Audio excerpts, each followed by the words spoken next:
নমস্কার, আমার আরও একটা মিনি ব্লগে তোমাদের অনেক অনেক স্বাগত।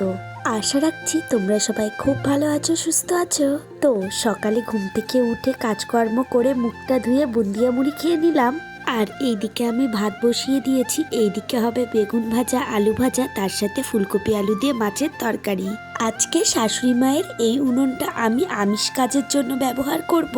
শাশুড়ি মায়ের জন্য নিরামিষ উনুন ওইদিকে একটা করে নেবে, তাই শাশুড়ি মায়ের সব নিরামিষ জিনিসপত্রগুলো এইদিকে পার করে দিলাম। যেহেতু ওইদিকে আমিষ রান্না হবে, তাই সবগুলো নিরামিষ জিনিস এই জায়গায় করে দিলাম।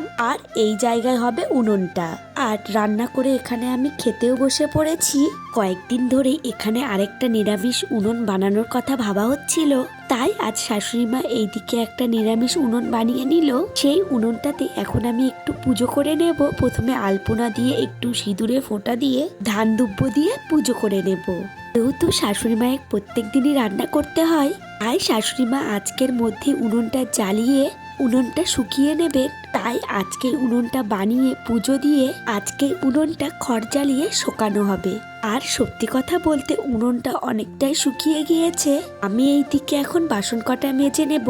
কয়েকদিন ধরে পাইপ লাইনে জল দিচ্ছে না, আর অত দূর থেকে জল আনতে আমার খুব কষ্ট হয়ে যাচ্ছে। তাই বরমশাই আজকে কাজের যাওয়ার আগে বড় বড় 2 বালতি জল এনে দিয়েছে। এখন সেগুলো দিয়ে কাজগুলো করে নিলাম। কয়েকদিন আগে মেলাতে গিয়েছিলাম, ওর জুতোগুলো প্রচন্ড নোংরা হয়ে গিয়েছিল, তাই সেগুলোকে ধুয়ে শুকিয়ে বাক্সতে করে রেখে দিলাম। চলো বন্ধুরা, আজ তাহলে আসি, পরে কোনো ভিডিওতে দেখা হবে।